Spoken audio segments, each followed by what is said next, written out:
So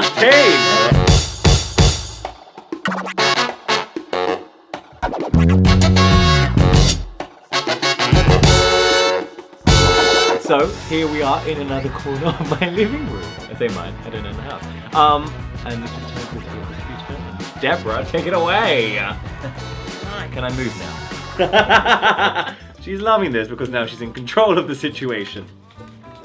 Just love our continuity, by the way. Wearing the same clothes. You're welcome. Okay, how is our relationship post coming out? Oh, straight into the end point. Is that your relationship or our relationship? Just us, Adrian. Your You're not part of relationship this. I would say, not that I feel it was a strain. I feel like it's like another room has been unlocked in the house. If that makes sense. Like I feel like there's another host of things that I'm able to talk to you about.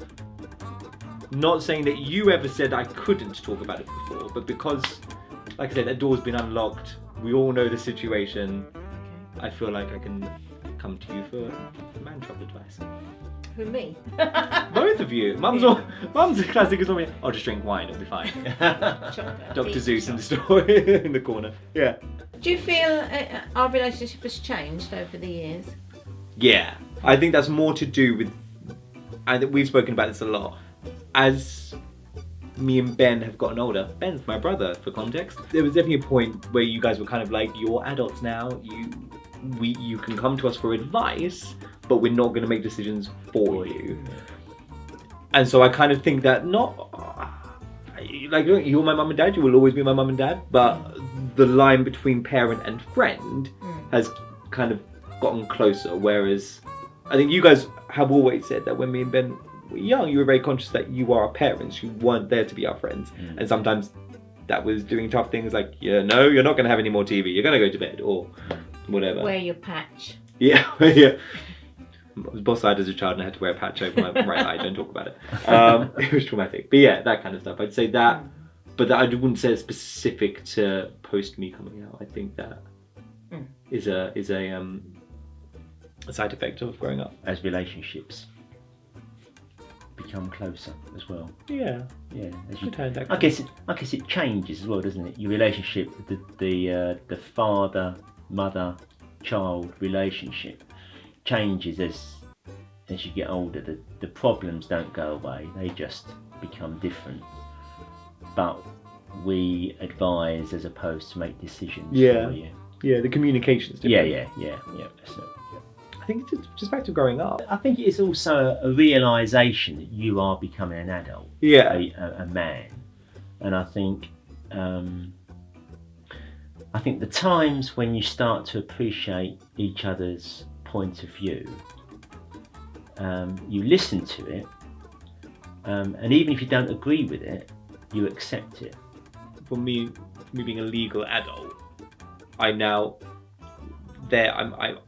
can fully understand the consequences of my actions. So, for example, if you don't wear a coat, you're going to be cold. That's right. Yeah.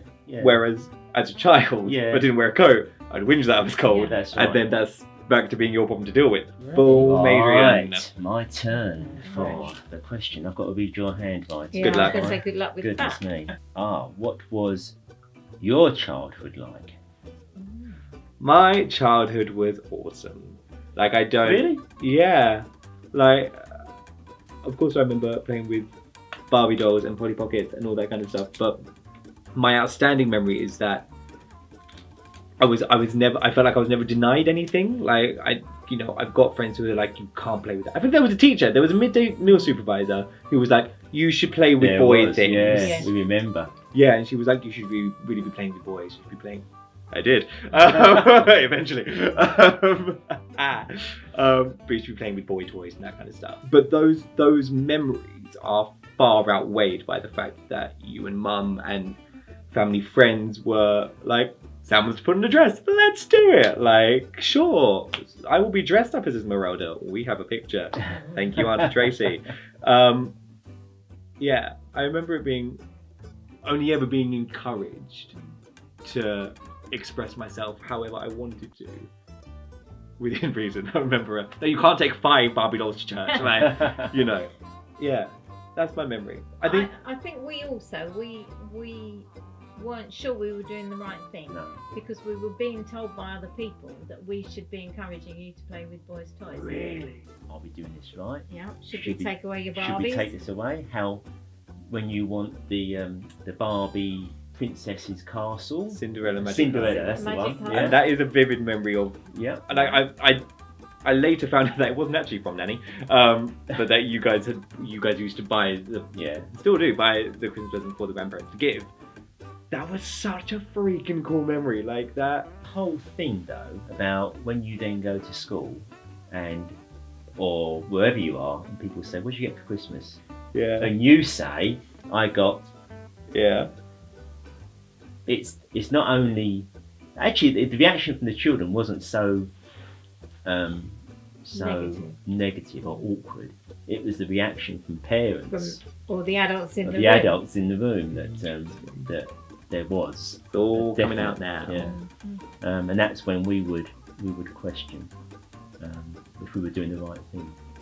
But it goes back to putting you first. Yeah. And I think because we always put you first, then everything else fell into place behind us. I also think there's something on that I was never made aware of that. You guys never. There was never a change. From my memory, there was never a change in behaviour. There was never a change in intention of putting me first. That would have made me aware of that necessarily. When did you know you were gay? I blame it all on puberty. That's a tough time for anyone, and I feel like it's fair to say that is the time when you become aware of who you are and aren't attracted to. Yeah, I think that's the moment I started realizing I'm like, I'm feeling things that other people aren't feeling. Yeah. You put an age on that? I started puberty early. I don't know if you remember this. I was about year 5 when my voice started breaking. And I'd say year 5 is the age I started to become aware of things. So what's that? 9, 10? 9, 10th birthday. Yeah. Oh, he was an early starter. Yes, indeed. Yeah. And how did you feel about that? Because you never spoke to me about any feelings you had at that stage. Didn't we have, I don't know if you remember this, a really random conversation in the car on the way back from swimming one Sunday where I said, good that you potentially blocked this out. I said, I think I'm gay because I like Barbie doll dresses. I was always interested in fashion. Let's make that clear. Do you remember that at all? I don't remember that at all. I vaguely remember having that conversation. And you were like, just because you're interested in Barbie doll dresses doesn't mean you're gay, Sam. Which I thought was brilliant and very profound of you. Yeah, I guess, yes. Now, having said that, I think there was a concern of mine that, because you were very much for one to jump on the bandwagon. What the cool kids are doing, yeah? And I didn't want you. I didn't want you to feel like I had to follow a crowd. Yeah. And committing yourself to something, if you like. Yeah. Which may have changed. It hasn't. I appreciate that, but it may have changed later on. And so that then makes it a bit awkward. Yeah. What I did find very helpful was there was a guy who I used to work with. Yeah. Do you remember Dara? Dara? Hello, Dara, wherever you are. I'm sure you're watching. Who I would often ask questions of. He was gay. Still is, I'm Still sure. is, yeah. He's happily married. He is. He is happily married. And he would spend many a time answering all my questions about the whole gay scene. God bless you, Dara. And I used to say, but he does hang out with lots of girls. And he'd say, yes. There it is. No, that's it. Back to your question about how I felt when I was aware I was gay. I was quite nervous. I was quite scared. Because I think puberty's scary anyway. Yeah. But I was very aware that what I was feeling wasn't normal. By normal, I mean the majority of people weren't feeling the same as me, and I'm certainly not aware, either back then or now, that anyone else in my, thinking about school and my peer groups was in a similar position to me in terms of coming to terms with sexuality. Yeah. Well, there have been other guys subsequently who have come out as gay, haven't they, in your year? Yes, I was the first. He was the first. I was the OG. Trailblazer, I'm telling you. But there was no one you felt you could talk to. You felt you could go to. Not that young. Right. Not then, because I didn't really understand what I was going to try and talk about. Yeah. Nor did I know how to articulate it. Nor did I know if the feelings were there forever or if it was just a phase. Like everyone said, there were lots of things I didn't know how to put into words, nor whom to put them into words to. It's following on really. How did you feel about coming out? I was nervous. There were people. So certain people in my year group at school, I knew would be accepting of because they kind of knew and they were like, oh yeah. So what's new? Yeah, it was fine. I think because we'd never really broached that topic before, there was some trepidation about that. Mm-hmm. You also really, I don't know if it's still the same thing, but when I started coming out to friends, they were all like, oh yeah, my friend came out and his parents disowned him. Helpful. Like, although you get told all these horror stories, and I was convinced I was going to get like blacklisted from the family at one point, not because of anything you guys had done or that the family had done nor has done since, but just because your brain, when it's something that feels as monumental as coming out does, your brain automatically goes to the worst possible scenario, which is I'm going to get kicked out of my house, I'm going to find somewhere else to live. Ridiculous. Like, I say ridiculous, it's not fair to say ridiculous because that is true. That is real. It's a very real reality. Yeah. What I mean by saying ridiculous is that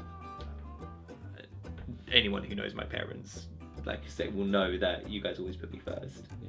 Before Ben. No, we'd always put our children, our children. Wow. No, our your children first. And like you say, in spite of anything that comes with. So. And how do you feel the family, generally? Generally, I mean, I haven't had to come up to him and Uncle Bob. Hi, McCormick's. But you're pretty certain. But we're fine. It's all wet. Like, there's not a question. No. Becky and Alex, my cousins, hi. I did come out to, I think, and they were like, cool, just checking. Like, there was no comment about it. Grandma, we just don't need to have that conversation. Like, and even though I'm pretty sure she knows. She says, oh, you're just like that Stephen Fry. Yes, I am, Kathleen. Yes, I am. What are your fears?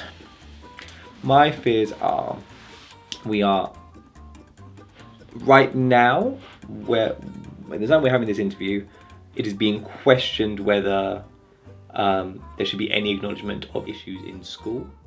Right. Yeah. And there are countries in the world where it is either illegal to be gay or you can be stoned to death for being gay. That's now I'm really fortunate that the punishment of death isn't an imminent threat to me,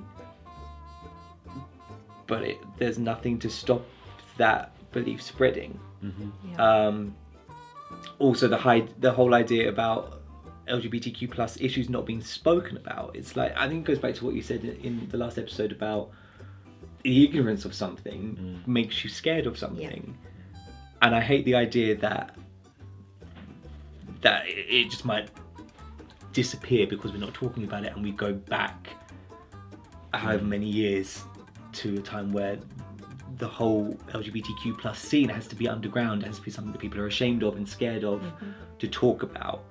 I just find it fascinating that humanity has come on and is so forward on so many issues and so many ways of behaving, but it's still so backwards in others, and in some cases moving further backwards. Yeah. One, can you read that? What are your hopes?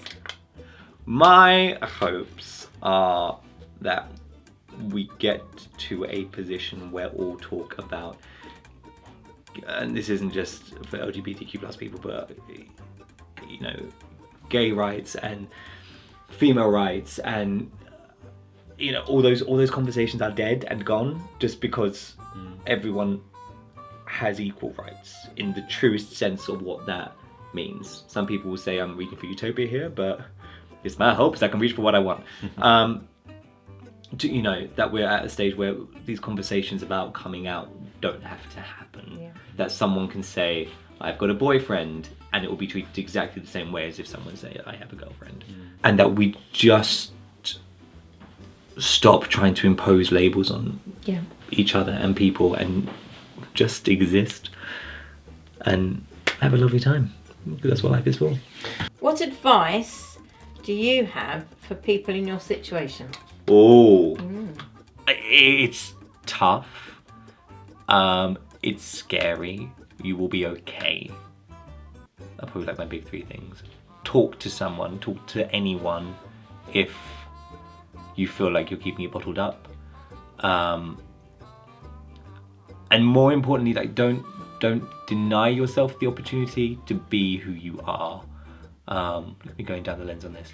Just because I think like, that's no way to live. I feel very fortunate. I don't feel like I ever was forced to be in a place where I had to deny myself of being who I was. But I know that there are people out there who are. Yeah. I think to anyone in a similar position, be patient with your parents and give them time to figure this out. Bear in mind this is something they may not have thought through before, and it may be a complete shock for them. This may, you know, we've spoken about it came up on your radar more than once with regards to me, but that's not the case for everyone. So just be patient, be loving, let them figure it out. That could take a really long time. They may never figure it out, but be open to the possibility that they could, and support them in that as much as you want them to support you in your journey and being who you are. Parents are learning about themselves as well. Yeah. You know, I did a lot of learning. I was very naive as a youngster, and not that I say that I'm fully experienced now, but I certainly know a lot more now than I did about not only about the whole gay scene, but about me as a person and my reactions and my feelings, and they change so even if an initial reaction is not always the most favourable, I think give it time, and with self-questioning, I think, and things might change. Don't panic. If your child comes out to you, don't panic, because think of it as a process whereby you learn and you grow together through it. And whilst you may be shocked and you may have that initial fear, you know, don't let that be the thing that takes over. Yeah. Yeah, don't let that define your relationship. Yeah. Well, thank you everyone for joining us, and thank you Debbie and Adrian for joining me. They had such an awful time on the first one, but it all got better when the tables were turned. Yeah, thank you for participating in someone else's story, and we look forward to seeing you next time. If you have enjoyed this video, please click like and subscribe, and we will see you next time for another Someone Else's Story. Boom! It's a wrap.